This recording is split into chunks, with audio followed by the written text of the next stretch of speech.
This year, our conference is themed Gas, the Road to Economic Recovery.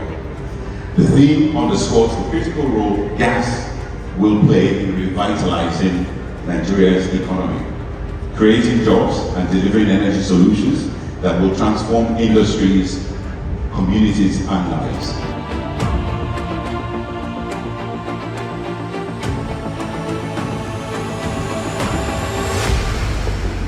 All right, distinguished delegates, you heard it. The ultimate is to ensure that gas becomes a major driver of the nation's economy by the year 2030.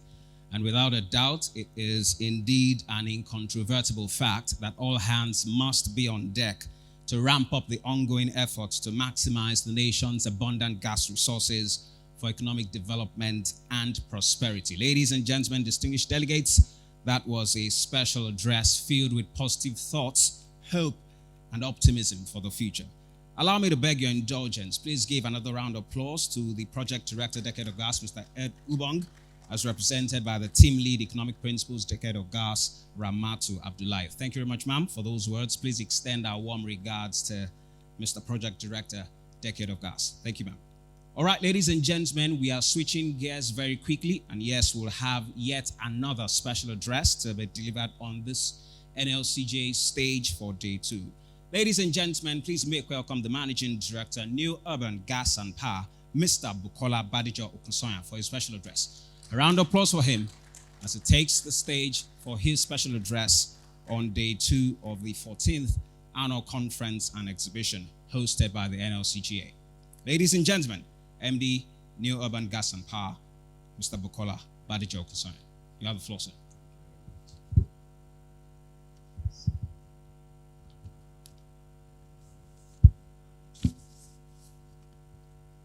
Good morning, ladies and gentlemen. I'd like to thank the organizers of this conference for giving us the privilege to be able to address you all here this morning. Thank you very much to the President and the Vice President for their efforts. It's been a very interesting 2 days so far, and I'm hopeful that whatever it is we have set out to achieve, that we're able to do so successfully. I had prepared a little presentation. I'm not sure the organizers have been able to project it, but we're basically here to speak on the CNG opportunities and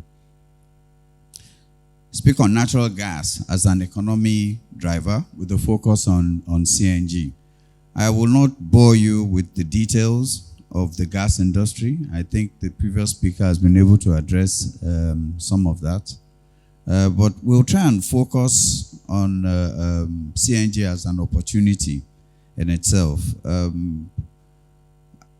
Just some little statistics to guide us a bit in this little presentation.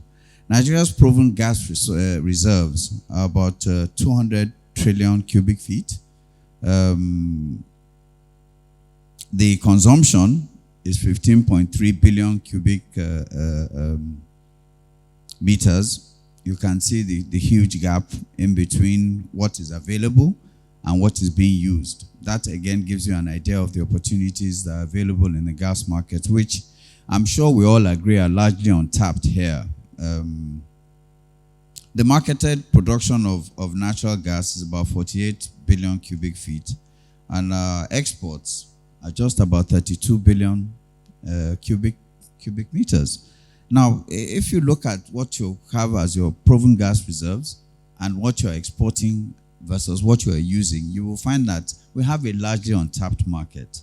And this represents various opportunities for all the players in the market in our own estimate. We, on our part, we are focused on CNG as an alternative fuel to what we have as the fossil fuels. Major uses of natural gases in Nigeria at the moment are power generation, industrial heating, fertilizer and petrochemical manufacturing, feedstock for direct steel production, aluminum smelting, and of course transportation. Like I said, I did pull up a little presentation, but let me not bore you with the statistics involved in this. What is compressed natural gas? Compressed natural gas is natural gas that's basically compressed into a cylinder and transported to various places, usually gas-stranded areas for use. Gas naturally is transported through pipelines, but it's not everywhere you can get a pipeline to. So naturally, there is a need for us to create some other means of transporting gas to what we term as gas-stranded areas where you don't have pipelines. And that is what has brought about the advent of CNG. More importantly, CNG has also become very, very important in the sense that government is trying to shift focus away from fossil fuels, which require a lot of foreign exchange imports, to local use of gas. And one of the most effective ways to be able to do this is to affect things that involve our livelihoods, transportation, power, and so on and so forth. I would have loved to have run through the economic benefits of natural gas as a preamble to the use of CNG, but we're very constrained with time. So what are the current developments in the CNG market? We have government initiatives. We all know that government lately has been paying a lot of attention to, oh, this is good. Okay. So we can just go straight to the CNG current developments and market potentials. I think that's on page 7 or 8. Yes, that's it. You just went past it now. Okay. So what are the economic benefits of natural gas? We have foreign direct investments. We have infrastructure development. We have technology transfer. And of course, there's partnership with multinational companies. Of course, there's a rising demand for gas, which is to, like I said, to reduce our dependency on fossil fuels. What are the advantages? What does it do for government? There's revenue generation. It contributes significantly to the GDP.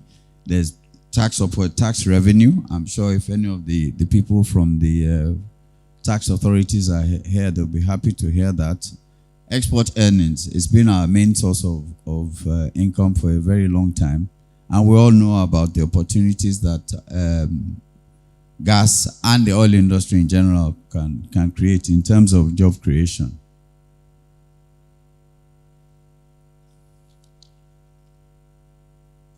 So we can skip all that. So let's talk about compressed natural gas. Like I said, it's an alternative to what we regard as the fossil fuels at the moment, and government is really trying to promote that, primarily in the transportation sector. Why?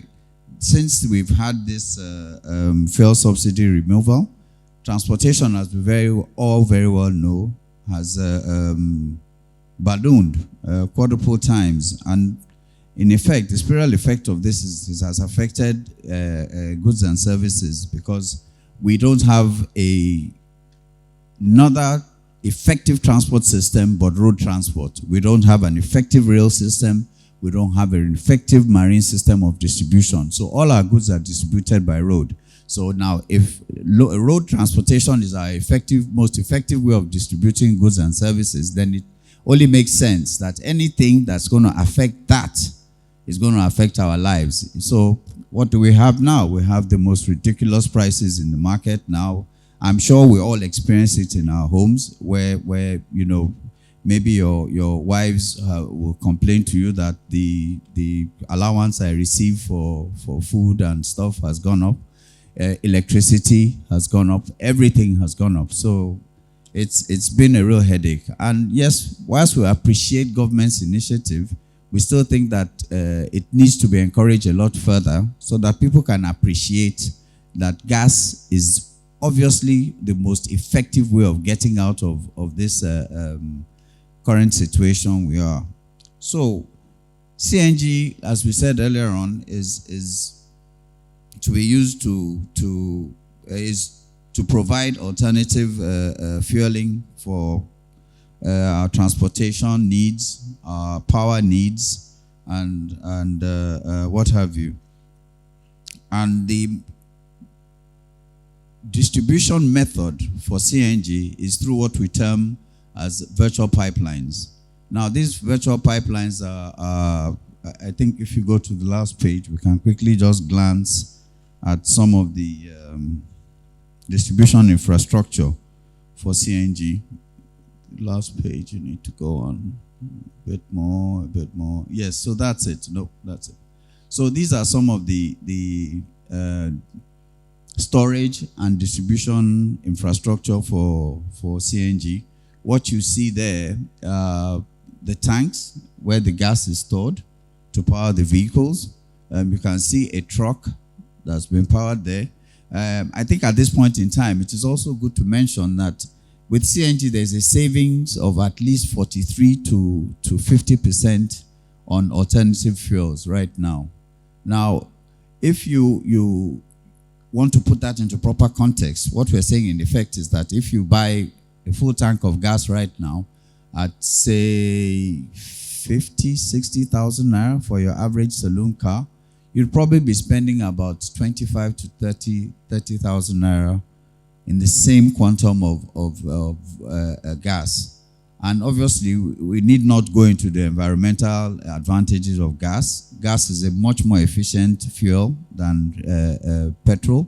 In terms of safety, gas is also much safer. When you have the fuel explosions, you find that because the fuel is liquefied, it usually spreads. But gas has a more effective advantage in terms of safety, in that if you have any disasters, as we've witnessed recently, the gas evaporates straight into the air because it's a lot lighter than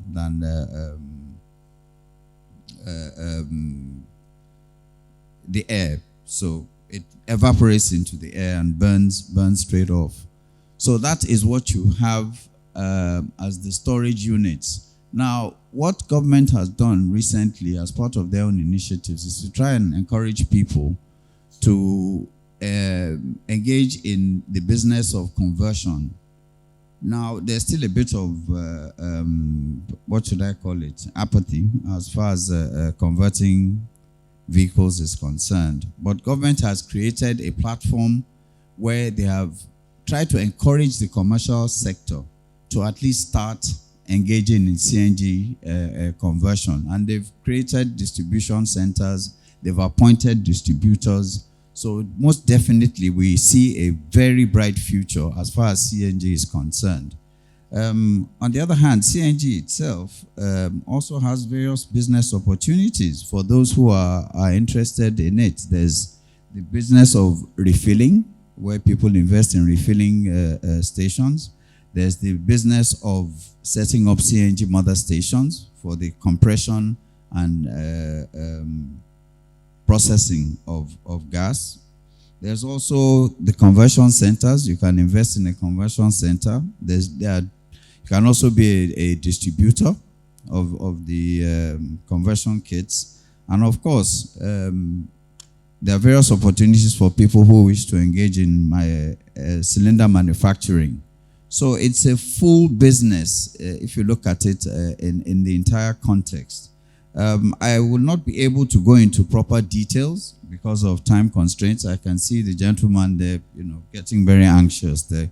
So if you will permit me, I must round up at this point in time. I guess when we're having the smaller panel sessions, I'll be able to address your concerns a little more. Thank you very much, and I wish you the best today. Thank you.